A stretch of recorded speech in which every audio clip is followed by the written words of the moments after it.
Ceara here on another episode of Go FUD Yourself. And today is my second favorite day, FU Friday. For this FU Friday, we've brought Michael because he's got a lot of people to say FU to. How you doing, Michael? Good. Thank you for having me. Good to be on the Go FUD Yourself podcast here and excited about some of the security topics so I can tell people to go FUD themselves. So Michael joins us from Wallet Guard, which is a super cool. I actually have it downloaded and have been using it even before meeting Michael. So this is not a paid ad, but I really enjoy it. It's helped me make sure that I'm making good decisions with my wallet. What kind of brought you to Wallet Guard and what are you working on? Yeah, I've actually been in IT pretty much my whole life. I was in cybersecurity. I was a CEO of an IT company. We were managing a bunch of different businesses. And when I came into Web3, I saw that there were a ton of scams. And the co-founders of Wallet Guard, Martin and Ohm, actually created a Twitter space to talk about cybersecurity in Web3. And this was about a year and a half ago. So I managed to jump into their first Twitter space. We were talking about, staying safe, and we were vibing. And I eventually got into a DM conversation with them. They made me the partnership director. First brand ambassador for about 6 months. I wasn't getting paid anything. I was doing it because I love to save people when it comes down to their assets, especially since everyone's self-custodying.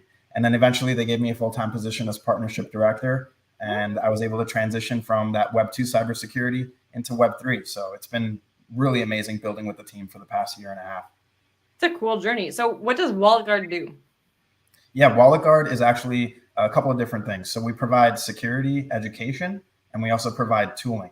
So we love to talk about how to stay safe in Web 2 and in Web 3. And then we also like to give people tools so that it could kind of automate their security and the convenience of browsing the space. A lot of times people are afraid to come into crypto because there are so many scams. So if we're properly educating people and we're giving them the right tools so they can avoid these scams, it's a much safer place for everybody. And that's our mission, is to onboard the next 100 million people safely.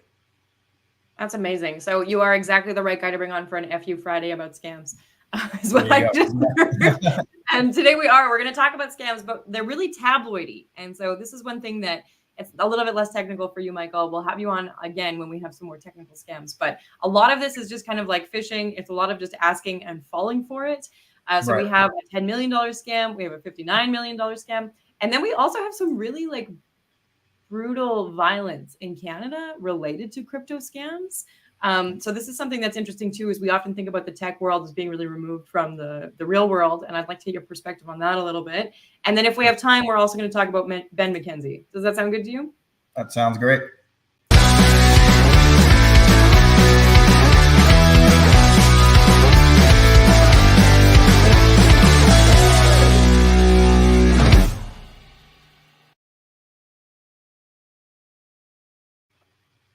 Pretty sick intro there. I picked that one. We also have a hip hop one that our other host likes a lot more.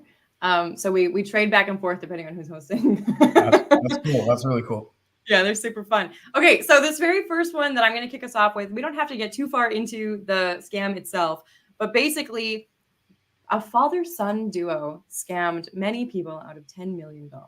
I'm really glad that they were able to find something to like bond over and enjoy each other's company. And I really wish it hadn't been scamming people from $10 million. So what's kind of interesting here is that this seems to be one of the scams where they're not actually highly technical. This is a scam where people are just falling for something that's really basic. And so Brandon and his father, Eugene, they were basically getting money and then throwing these like lavish parties, huge dinners, making it look like they're super rich, and then having people invest with them because there's this false sense of security. There's this false sense of, oh, they already know what they're doing. They've already got a lot of money. And then they would get access to their wallets and then they would drain them. And so this is people actively just handing wallet information over, actively handing like passcodes over, actively handing over bank account information and getting fucked. So from a security kind of standpoint, like how does this actually happen? And how do people get in the mindset where they're lulled into this false sense of security? Yeah, I think what it is, it's play on emotion. And this is where social engineering really comes into play. And it's been being used by scammers. We're going to call them scammers. They're definitely not hackers because they're taking advantage of being able to trick you into doing something. They're not necessarily getting into your device without your acknowledgement. So I see that there's a reference point to the OneCoin scam, which actually happened almost, 6, 7 years ago. And the concept of being able to have a great presentation and trick people into sending you money is something that has been around forever, even before Web3. And we always see it even in Web2. I mean, think about how many phone calls our parents or grandparents get where the person is claiming to be from Microsoft or from Apple or from the IRS and inciting fear into them in order to get something, which is usually a form of payment, out of them. So looking at it from a scammer's perspective, Web3 looks like an easy bunch to pick from when you can convince people to send you money. The thing with Web3, though, is it's not like you could call up your bank and say, hey, I got defrauded, or this is a fraudulent transaction, let me get my money back. In Web3, there is no phone number to call. And unfortunately, once it's done, it's an on-chain action. It can't be reversed, which is a good thing and a bad thing. So to be able to say to people, hey, send your money over here, no sort of security is going to protect you against that. You're willingly sending your assets there. And that's why it's a very easy out for the scammers. And in the grand scheme of things, this is what ends up happening. People create a false image. They state that you can double or triple your money, and people willingly send their money over, and then it's gone. I feel like I don't even have anything left to say, because that is exactly what happens. And I can just imagine this happening to like my mom or my grandparent or even my brother, right? Somebody who's not that involved in Web3. And I think especially with the difficult economic times we have right now, people are looking for an easy win. So that social engineering, like, it's much easier to hit somebody's emotional senses than it was a few years ago, right? Yeah, I mean, you're calling somebody up and you're inciting fear or an action for them to do quickly. Of course, people are going to bug out, especially if they're not self-aware of all of these scams. And a lot of times, the Web2 scams, people are told to ship cash to different addresses. Again, they don't want to keep it in a system where you can get it back. So that's why Web3 is the perfect setup for these scammers. But that's why education and tooling is the most important thing. So just a little bit to make you feel not too bad for the scammers. The son has pled guilty, and he has to forfeit $3.4 million and pay $2 million in restitution. And they also took away his Jaguar. What an inconvenience for him. There's some talk that they may still go to jail. They face up to 20 years in prison. Do you think, I mean, you've worked in security, you've worked in scams for a really long time. Do you think that something like restitution is actually meaningful, or does it kind of not matter after you've been scammed? You've already been infiltrated, right? I think it's a big topic, because even these major institutions that are not necessarily just regular people, they're scamming people for millions or billions of dollars, and then they get hit with a fine that's like 1/10 of what they stole. Yeah. And how do you protect against that when you could say to yourself, oh, if I scam $10 billion and the fine is 1 billion, I get to pocket 9 billion. That's kind of like how it comes down to it. So a lot of times people don't even end up getting in trouble because everyone's so connected. And I think that's one of the biggest burdens for consumers to be able to accept is sometimes when these institutions come into play, you don't really have a choice. And when they end up being sued, you're not actually getting any money back. The lawyers are getting the money. The other companies are getting the money. So how do you set it up in such a way where someone can actually feel like they were avenged? And I think when it comes down to a situation like this with a father and son and them having to pay back a ton of money and whatever the case is, it's like, for me, it's like cut off their internet at that point. Like you messed up, you're not allowed to do that anymore. I mean, we're not talking about like $100,000. We're talking about millions. I mean, that's people's lives. You change people's lives by taking that much money. So I think you deserve your life to be changed as well, if it's proven that you actually did what you did. Absolutely. And I know prison is a little bit of a controversial topic for people, but the concept of facing up to 20 years in prison on charges like money laundering, wire fraud, do you think that these types of punishments are outdated, or is that the kind of thing that we will probably see in crypto scams more and more going forward? I mean, it's really hard to say because, you can't put a death sentence on somebody for stealing money, right? Like that's kind of, it's counterintuitive. But you also need to be able to punish them in some sort of way. I think, like I said, a lot of people that have connections get away with not having to go to jail, get away with not really having to even give back what they stole. I think there needs to be some sort of hybrid scenario that's set up that can help benefit people that have lost because of these scammers, and that the scammers can learn that this is not something you want to do. But at the end of the day, there are there are white hats that turn into black hats, and black hats that turn into white hats. They change their ways. So I think it's going to have to be a little more hybrid or looked into, or some sort of scenario, because I think jail time straight up and then them coming out and doing the same thing, I mean, does that really work? I don't think so. Exactly. They'll still have internet. I can't see them changing their minds about wanting to be rich and have lavish parties. Yeah, people are sneaking phones into their jail cell and they got internet connection. Like, what's the difference, So a big FU to Brandon Austin and his father, Eugene Austin. I hope you suffer. So the next one is actually kind of interesting. It's a Nigerian scam. So think of like the Nigerian princes and the emails and the social engineering of that from, the 90s and early 2000s. And this is actually still going on, but the difference being that in this case, the man who went by either Mr. Woodbury or Mark Kane is going to jail for 8 years.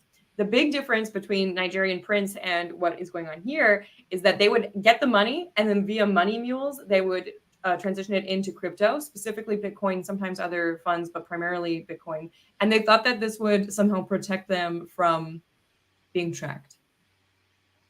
And so I think this is really interesting, because to me that shows that they don't know anything about how the blockchain works. And secondly, it's interesting because it's bringing really negative sentiment to the concept of crypto, when actually this Mr. Woodbury or Mark Kane guy didn't have, he wasn't running a crypto scam. Right. I mean, out of the gate, it sounds like a Web 2 scam. You're taking people's money, you're using money mules in order to funnel that money, and then you're turning it into something else. So you're not technically taking crypto directly from people, but you are turning what they're handing you into crypto in hopes that you don't get caught, since it's not something that's physical or traceable in the traditional bank system anymore. But at the end of the day, I think what a lot of these bad actors don't realize is that the blockchain has so many different ways to be able to track what's going on, whether it's at some point down the line associated with a KYC wallet, which is where you've pretty much doxed yourself on an exchange, and then you're interfacing with that in order to cash out or to bring more assets in. I think that when it comes to, being able to say, oh, it's a safe haven, well, it really isn't. Like, down the line, let's pretend everything was on blockchain. If you wanted to track a criminal, you would be able to see the transactions that they're performing. So let's say that you saw that they went to a local cafe in New York City and they spent some money there, and that was at a specific timestamp. Well, now they're in that general area, and you could kind of pinpoint them, as opposed to if they were using cash.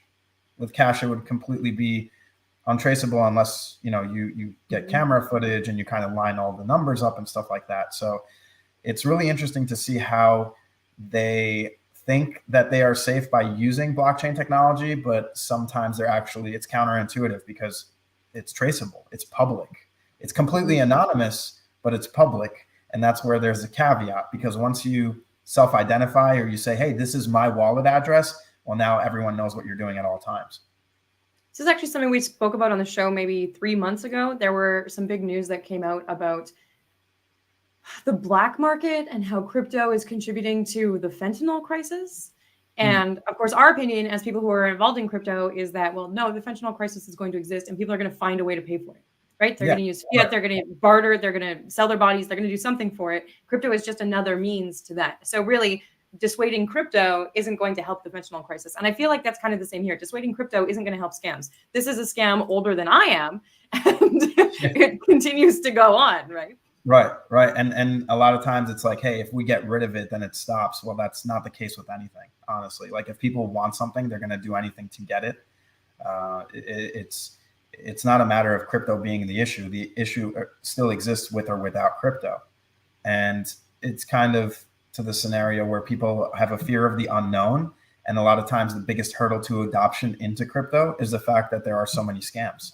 And if people aren't properly educated on how to self-custody and how to avoid these scams, then of course you're going to look at it and say, I'm never touching that. That's something that is malicious in nature. But there's a lot of good being done with blockchain technology. There's a lot of people in the world that now have access to being their own bank when they would never be able to have a bank account. And they're able to converse and transact in a currency that's global within seconds with no institutions in between them. But people don't even let the conversation get to that point. And eventually they're going to be using blockchain technology without realizing it. I think that within 10 to 15, 20 years, because it's not going to happen next year or in a few years from now, but eventually there will be a shift. I think a lot of institutions will begin leveraging a lot of their resources to blockchain technology, and it will be inevitable. It's just that we're here way too early. And I think that it is like the Wild West. Absolutely. It is like the Wild West, although it is getting more regulated, right? So yeah, we're kind of talking about some real world stuff now. So I want to throw us all the way down to this kidnapping and bankruptcy scandal. Did you hear about the man calling himself the crypto king in Canada? I don't think I did, but let me. Okay, this is like, so I'm in Canada. This is hot Canadian news because we don't have a lot of news. So this is as far back as September 2022. We've reported on it quite a few times. So basically, this early 20s guy, I think he was 21 or 22 when he started. He showed that he was doing really well day trading. And he was able to show this. It was actually fake. He wasn't doing very well day trading, but he basically like took out a massive loan and got a luxury car and told people he was crypto rich. And what happened is people handed him their seed phrases and said, you know, look, I have tens of thousands, hundreds of thousands of dollars. If you're doing so well day trading, why don't you day trade for me? And this is, of course, because it's not regulated as a financial, at that time, it wasn't regulated as a financial asset. So you didn't need to be a broker. You didn't need to be anything to be doing this.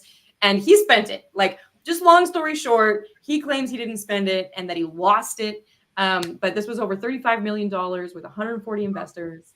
And he had, so in September 2022, when this started to come to light that he was doing this, the government right away, like the police seized his luxury cars, tried to seize other assets of his that were physical that he'd obviously been spending. But a lot of it was like drugs, booze, parties, travel, that kind of thing. And a lot of it, much like our first story, was to get new investors on board.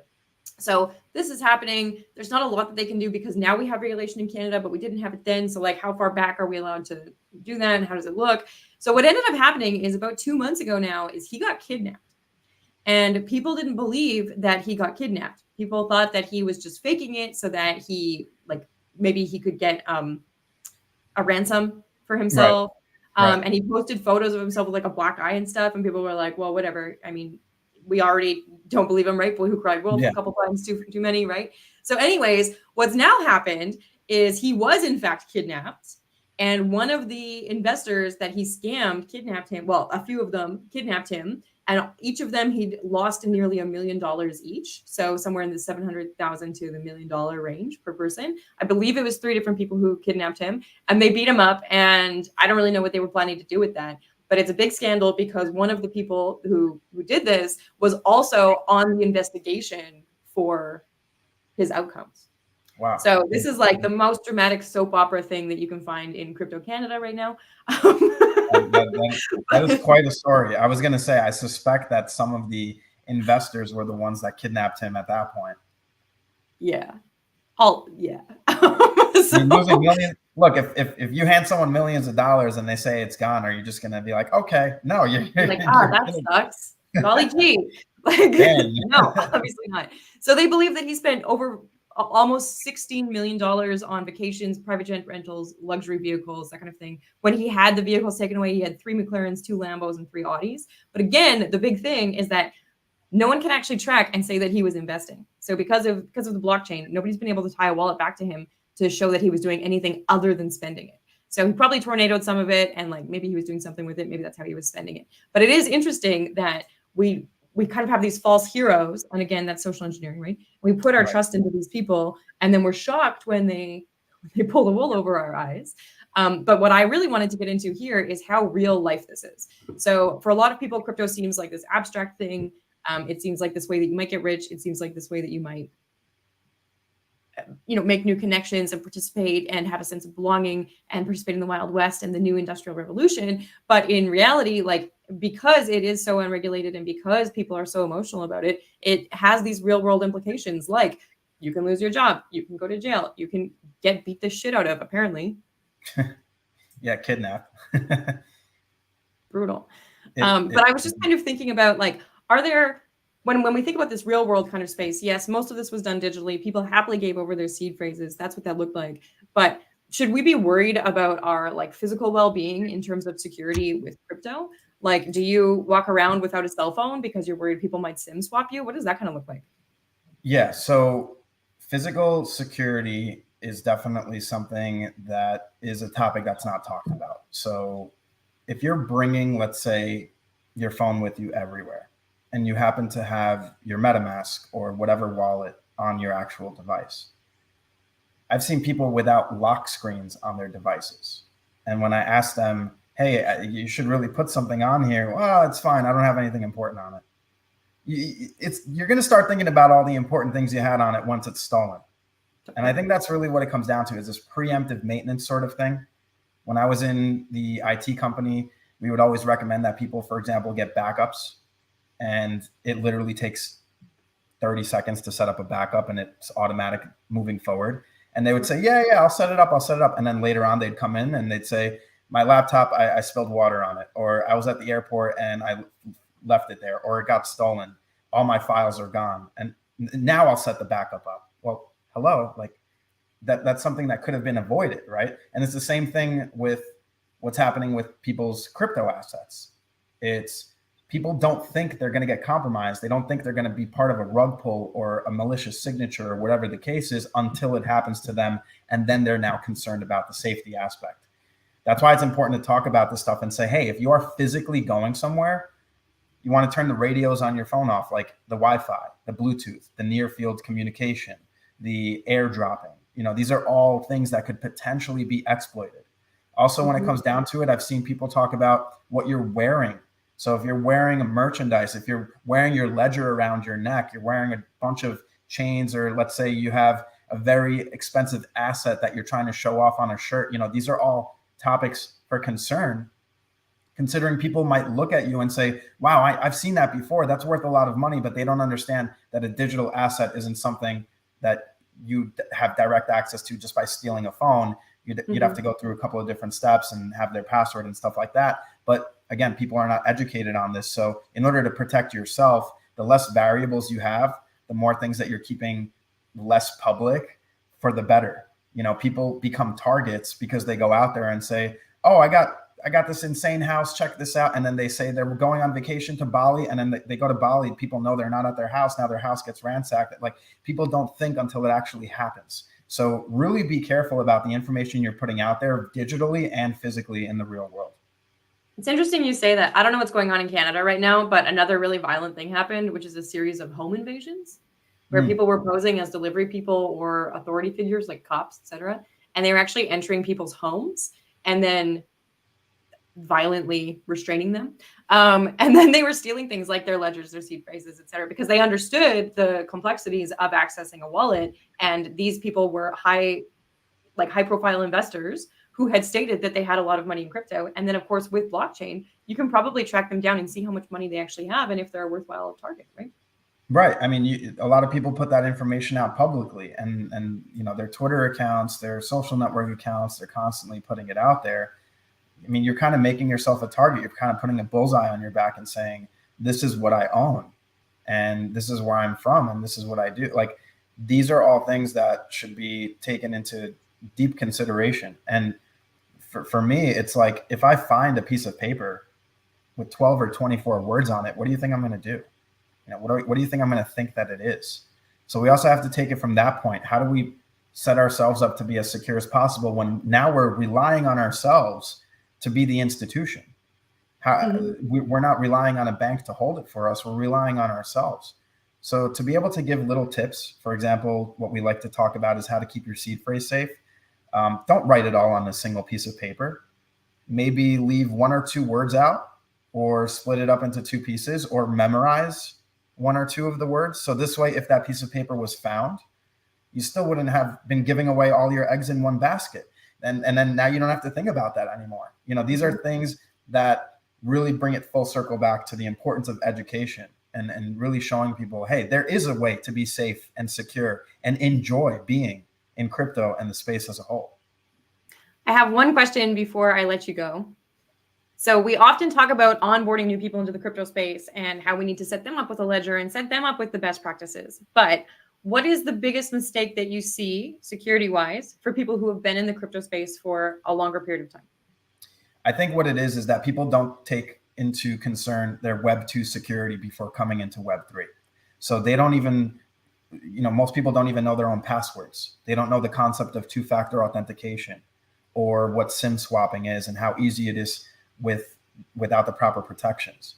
So to be able to educate yourself on devices that you have been using your entire life before you come into an area where you're now managing your own assets is super important. And that's why we really at WalletGuard, we love to talk about Web 2 security first.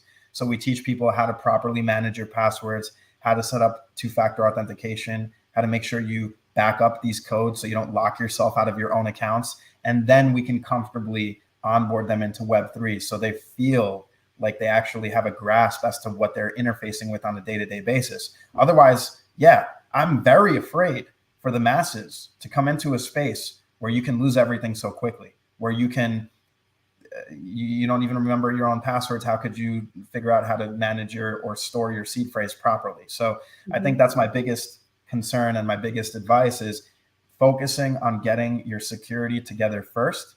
Really look at the devices that you're using on a day-to-day basis and say to yourself, hey, should I go through and audit this device? There's a bunch of apps on here that I've installed over time that I forgot about that are running in the background, data mining you by third parties without you realizing, or the browser extensions that you have in your Google Chrome browser or your Brave browser. Think about all of those that you installed over time and left there in your browser. Who knows what they're doing in the background? So kind of being self-aware of your own devices, of your own security, and focusing on that Web 2 aspect to set it all up before you come into Web 3 would be my biggest concern and piece of advice at the same time.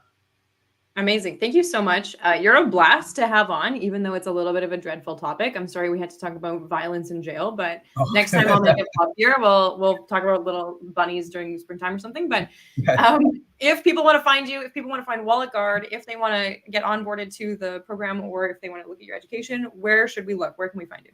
Everything that we talked about, everything with our browser extension, our AI tooling, our educational academy for articles on how to set up your seed phrase and stuff like that.